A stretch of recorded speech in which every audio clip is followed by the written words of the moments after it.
Дараагийн мэдээлэл улсын хурлаар цахим мөрөөдтэй тоглоомыг зөвшөөрлийн тухай хуульд өөрчлөлт оруулж бүрмөсөн хаах асуудал хилцэгдэж байна. Энэ удаагийн өөрчлөлтөөр морин тойруулгын спортод бооцоо тавьдаг төлбөрт таавар цахим мөрөөдтэй тоглоом гэх мэт бүх төрлийн үйл ажиллагааг бүрмөсөн хаахаас өөр аргагүй гэдэг байр суурийг хуулийн төсөл боловсруулагчид хэлж байна.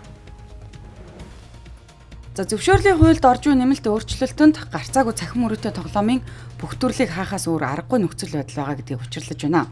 За тухайлбал хуулийн төсөл батлагдвал мөрөөдтэй тоглоом тоглогчдын тоо 65% буурна гэсэн тооцоол гарсан байна.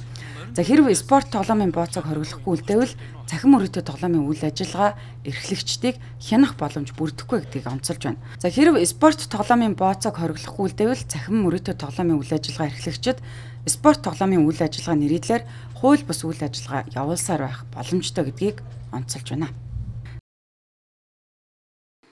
Эдийн засагт хэлхийн хэрээр татвар төлөлтийн хэмжээ дэлхийн хэрээр одоо бид татврын зохицуулт буюу нийт орлогын одоо 1% нь хязгаарлаад татвар дээрээс шууд одоо тодорхой салбарууд дээр ялангуяа спортын салбарууд дээр спорттод олимпийн төрлийн спортууд дээр одоо маш том одоо хөрөнгөний их үүсвэр боломжуудыг одоо татврын зохицуулалтаар тавьж өгч байгаа. Энэ морин тойруулгын асуудал хориглоод байна уу, энд орчоод байна уу, орохгүй байна уу гэдэг зүйлийг бас нэг тодорхой хариулчих. За дээрэс нь спортын асуудал дээр та бет нь бол гайгүй цаагаараа казинод ордог гэдэг өөрөө бас сая тайлбараар хэллээ. Тэгээ энэ завсарт нь яагаад энэ спортын бет нь ингээд хамт чирэгдэж ороод хориглолтод орчиж байгаа юм бэ?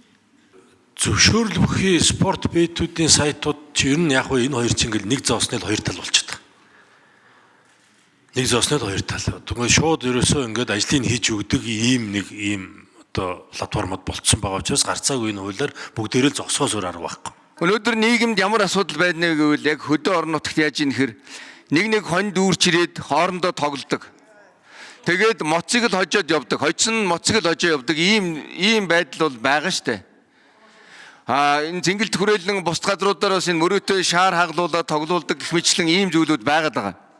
Тэгээ энэ хуулийн чинь цаана энэ одоо нийгэмд байгаа энэ зүйлүүдийг бас давхар хорьцохоор зэрэг зүгээр ингийн иргэдийгээ бид нар дахиад гэмт хэрэгтэн болгочих ийм асуудал руу түлхчих юм биш үү гэсэн ийм болгоомжл байгаамаа. Энэ бүхэн дээр цахим орчин руу шилжүүлсэн. За тэр нь ингээд нэг XBet гэх мэт ийм одоо хууль бус ийм формат руу яваад ирсэн. Энийгээ л бид одоо хориглож байгаа.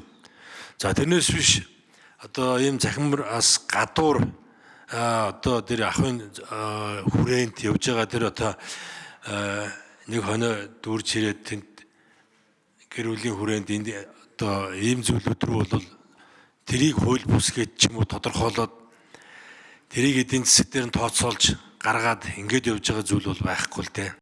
За ийхүү зөвшөөрлийн тухай хуульд нэмэлт өөрчлөлт оруулах болон бусад дагалдах хуулийн өөрчлөлтийг үзэл баримтлалын төвшөнд улсын хурлаар хэлцгийг гишүүдийн олонх дэмжсэн санал өглөө.